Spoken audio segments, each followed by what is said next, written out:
हमारे प्रिय भाई बहनों को यीशु मसीह के नाम से हमारा नमस्कार, अभिनंदन। आज के बाइबल वचन के लिए आप सबों को हम स्वागत करते हैं।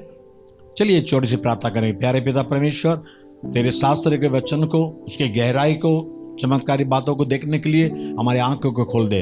यीशु मसीह के नाम से मांगते हैं पिता, आमीन। आज हम दूसरा शमूएल 14 अध्याय में जाने वाले हैं। और सरिया का पुत्र योआब ताड़ गया कि राजा का मन अबशालोम की ओर लगा है। इसलिए योआब ने तको नगर में दूत भेजकर वहां से एक बुद्धिमान स्त्री को बुलवाया और उससे कहा, शोक करने वाली बन, अर्थात शोक का पहरावा पहन और तेल न लगा, परंतु ऐसी स्त्री बन जो बहुत दिन से मुए के लिए विलाप करती रही हो। तब राजा के पास जाकर ऐसी ऐसी बातें कहना, और योआब ने उसको जो कुछ कहना था वह सिखा दिया।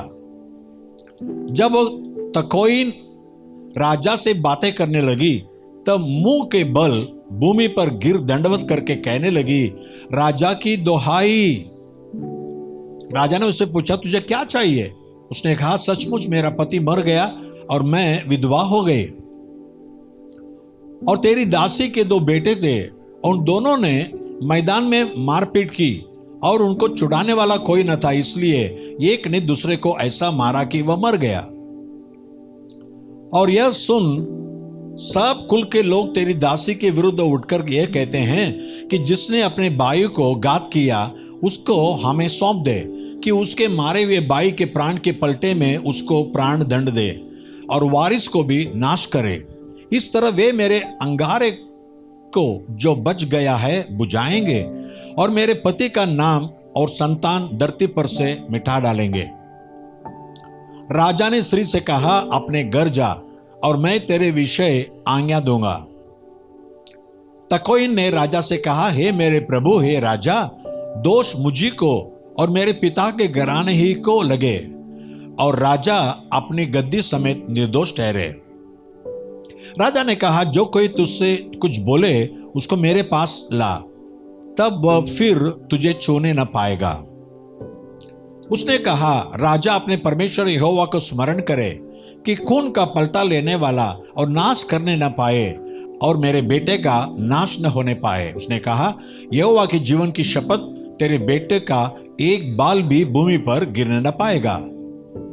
स्त्री बोली, तेरी दासी अपने प्रभु राजा से एक बात कहने पाए। उसने कहा, कहे जा। स्त्री कहने लगी, फिर तूने परमेश्वर की प्रजा के हानि के लिए ऐसी युक्ति क्यों की है? राजा ने जो यह वचन कहा है इससे वह दोषी सा ठहरता है, क्योंकि राजा अपने निकाले हुए को लौटा नहीं लाता। हमको तो मरना ही है और भूमि पर गिरे हुए जल के समान ठहरेंगे, जो फिर उठाया नहीं जाता तो भी परमेश्वर प्राण नहीं लेता, वरन ऐसी युक्ति करता है कि निकाला हुआ उसके पास से निकाला हुआ न रहे। और अब मैं जो अपने प्रभु राजा से यह बात कहने को आई हूं, इसका कारण यह है कि लोगों ने मुझे डरा दिया था। इसलिए तेरी दासी ने सोचा कि मैं राजा से बोलूंगी, कदाचित राजा अपनी दासी की विनती को पूरी करे। निस्संदेह राजा सुनकर अवश्य अपनी दासी को उस मनुष्य के हाथ से बचाएगा जो मुझे और मेरे बेटे दोनों को परमेश्वर के बाग में से नाश करना चाहता है। सो तेरी दासी ने सोचा कि मेरे प्रभु राजा के वचन से शांति मिले, क्योंकि मेरा प्रभु राजा परमेश्वर के किसी दूत की नाई भले बुरे में भेद कर सकता है। इसलिए तेरा परमेश्वर यहोवा तेरे संग रहे। राजा ने उत्तर देकर उस स्त्री से कहा, जो बातें मैं तुझसे पूछता हूं उसे मुझसे न छिपा। स्त्री ने कहा, मेरा प्रभु राजा कहे जाए। राजा ने पूछा, इस बात में क्या योआब तेरा संगी है? स्त्री ने उत्तर देकर कहा, हे मेरे प्रभु, हे राजा, तेरे प्राण की शपथ, जो कुछ मेरे प्रभु राजा ने कहा है उससे कोई न दाहिनी और मुड़ सकता है और न बाई। तेरे दास योआब ही ने मुझे आज्ञा दी और ये सब बातें उसी ने तेरी दासी को सिखाई है। तेरे दास योआब ने यह काम इसलिए किया कि बात का रंग बदले और मेरा प्रभु परमेश्वर के एक दूत के तुल्य बुद्धिमान है, यहां तक कि धरती पर जो कुछ होता है उन सब को वह जानता है। तब राजा ने योआब से कहा, सुन, मैंने एक बात मानी है, तू जाकर अबसलोम जवान को लौटा ला। तब योआब ने भूमि पर मुंह के बल गिर दंडवत कर राजा को आशीर्वाद दिया और योआब कहने लगा, हे मेरे प्रभु, हे राजा, आज तेरा दास जान लिया कि मुझ पर तेरी अनुग्रह की दृष्टि है, क्योंकि राजा ने अपने दास की विनती सुनी है। और योआब उठकर गशूर को गया और अबसलोम को यरूशलेम ले आया। तब राजा ने कहा, वह अपने घर जाकर रहे और मेरा दर्शन न पाए। तब अबसलोम अपने घर जा रहा और राजा का दर्शन न पाया।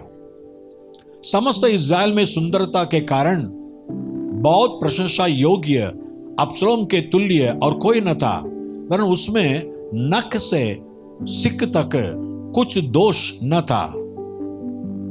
और वह वर्ष के अंत में अपना सिर मुंडवाता था। उसके बाल उसको भारी जान पड़ते थे, इस कारण वह उसे मुंडाता था। और जब जब वह उसे मुंडाता तब तब अपने सिर के बाल तौल कर राजा के तौल के अनुसार 200 शेकेल बर पाता था। और अबसलोम के 3 बेटे और तामार नाम एक बेटी उत्पन्न हुई थी, और यह रूपवती स्त्री थी। और अबसलोम राजा का दर्शन बिना पाए यरूशलेम में 2 वर्ष रहा। तब अबसलोम ने योआब को बुलवा भेजा कि उसे राजा के पास भेजे, पर तो योआब ने उसके पास आने से इनकार किया। और उसने उसे दूसरी बार बुलवा भेजा, परंतु तब भी उसने आने से इनकार किया। तब उसने अपने सेवकों से कहा, सुनो, योआब का एक खेत मेरे भूमि के निकट है और उसमें उसका जौ खड़ा है, तुम जाकर उसमें आग लगाओ। और अबसलोम के सेवकों ने उस खेत में आग लगा दी।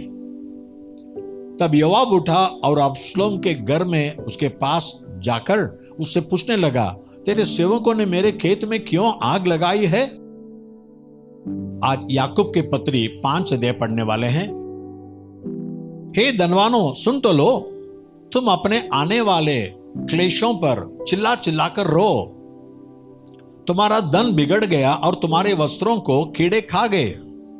तुम्हारे सोने चांदी में खाई लग गई है और वह खाई तुम पर गवाही देगी, और आग की किनाई तुम्हारा मांस खा जाएगी। तुमने अंतिम युग में धन बटोरा है।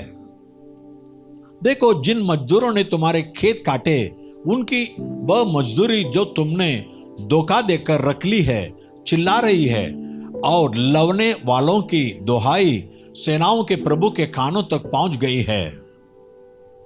तुम पृथ्वी पर भोग विलास में लगे रहे और बड़ा ही सुख भोगा। तुमने इस वध के दिन के लिए अपने हृदय का पालन पोषण करके मोटा ताजा किया। तुमने धर्मी को दोषी ठहराकर मार डाला, वह तुम्हारा सामना नहीं करता। सो हे भाइयों, प्रभु के आगमन तक धीरज धरो। देखो, गृहस्थ पृथ्वी के बहुमूल्य फल की आशा रखता हुआ प्रथम और अंतिम वर्षा होने तक धीरज धरता है। तुम भी धीरज धरो और अपने हृदय को दृढ़ करो, क्योंकि प्रभु का शुभ आगमन निकट है। हे भाइयों, एक दूसरे पर दोष न लगाओ ताकि तुम दोषी न ठहरो। देखो, हाकिम द्वार पर खड़ा है। हे भाइयों, जिन भविष्यद्वक्ताओं ने प्रभु के नाम से बातें की, उन्हें दुख उठाने और धीरज धरने का एक आदर्श समझो। देखो, हम धीरज धरने वालों को धन्य कहते हैं। तुमने अय्यूब की धीरज के विषय में तो सुना ही है, और प्रभु की ओर से जो उसका प्रतिफल हुआ उसे भी जान लिया है, जिससे प्रभु की अत्यंत करुणा और दया प्रकट होती है।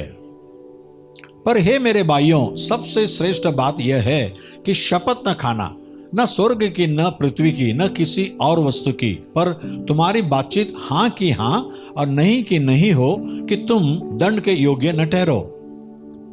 यदि तुम्हें कोई दुखी हो तो वह प्रार्थना करे, यदि आनंदित हो तो वह स्तुति के भजन गाए। यदि तुम्हें कोई रोगी हो तो कलीसिया के प्राचीनों को बुलाए और वे प्रभु के नाम से उस पर तेल मल कर उसके लिए प्रार्थना करे। और विश्वास की प्रार्थना के द्वारा रोगी बच जाएगा और प्रभु उसको उठाकर खड़ा करेगा, और यदि उसने पाप भी किए हो तो उनकी भी क्षमा हो जाएगी। इसलिए तुम आपस में एक दूसरे के सामने अपने अपने पापों को मान लो और एक दूसरे के लिए प्रार्थना करो, जिससे चंगे हो जाओ। धर्मी जन की प्रार्थना के प्रभाव से बहुत कुछ हो सकता है। एलिय्याह भी तो हमारे समान दुख सुख भोगी मनुष्य था, और उसने गिड़गिड़ा कर प्रार्थना की कि मेघ न बरसे, और 3.5 वर्ष तक भूमि पर मेघ नहीं बरसा। फिर उसने प्रार्थना की तो आकाश से वर्षा हुई और भूमि फलवंत हुई। हे मेरे भाइयों, यदि तुम्हें कोई सत्य के मार्ग से भटक जाए और कोई उसको फेर लाए,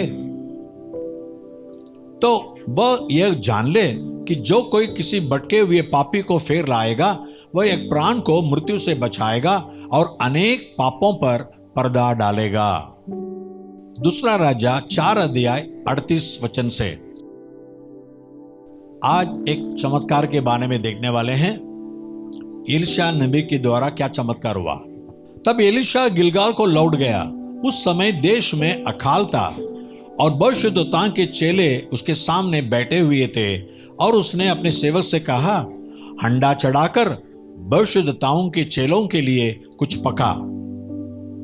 तब कोई मैदान में साग तोड़ने गया और कोई जंगली लता पाकर अपनी अंगवार बर इंद्रायण तोड़ ले आया और फांक फांक करके पकने के लिए हंडे में डाल दिया, और वे उसको नहीं पहचानते थे।